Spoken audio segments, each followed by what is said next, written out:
નમસ્કાર, યલગાર ન્યૂઝમાં આપનું સ્વાગત છે। જોઈએ આજના મુખ્ય સમાચાર।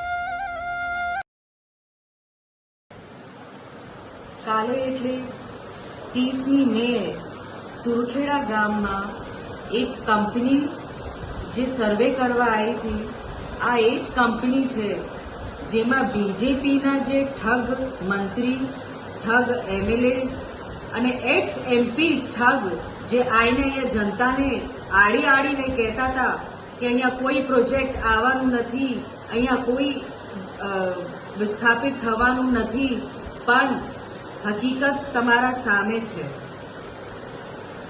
સરકાર જાતે આ કંપનીઓને કાલે સર્વે માટે મોકલ્યું, એનું વિડીયો પણ તમને જાહેર કર્યો, એના કાગળો પણ તમને જાહેર કર્યું।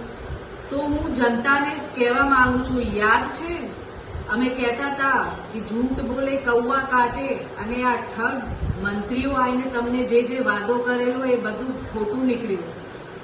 તો આ ભૂલ થતા આપણાથી રહી ગઈ। અગર એ લોકો તમે એમને જીતાડી દેતા તો આજે તમારું ઘર તોડી નાખતા, પણ તમે અમને સહકાર આપ્યું, અમને મોકો આપ્યું, અને પાછું તો પણ આ હિંમત કરીને સરકાર હવે તેમની ખીચ કાઢવા માટે એમના કંપનીઓને સર્વે માટે મોકલે છે, ખાણ ખનીજ માટે મોકલે છે, હાઇડ્રો પ્રોજેક્ટ માટે મોકલે છે, ના ત્યાંના ગ્રામજનોના જે ચૂંટાયેલા સભ્યો છે એને માન આપે છે।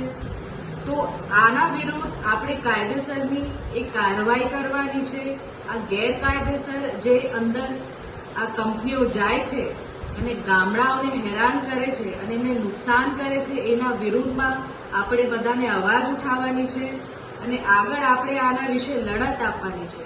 તો તુરખેડા, ધારસિમેલ અને આખું વિસ્તાર આ સરકાર પાછું લપેટેમાં લેવાની છે, ગામડાઓને વિસ્થાપિત કરવાની છે અને પ્રોજેક્ટ એ અમલ કરવાની ચાલુ કરી દીધું છે।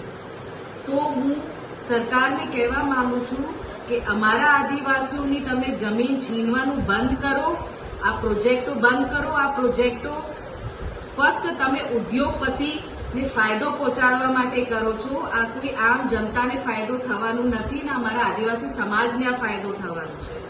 તો તમે હમણાં જાગી જાઓ, ચેતી જાઓ, ને તો આ પરિણામ જે તમને મળ્યું છે આનાથી પણ ખરાબ પરિણામ આ બીજેપી સરકારને આવતી ટર્મમાં મળવાનું છે।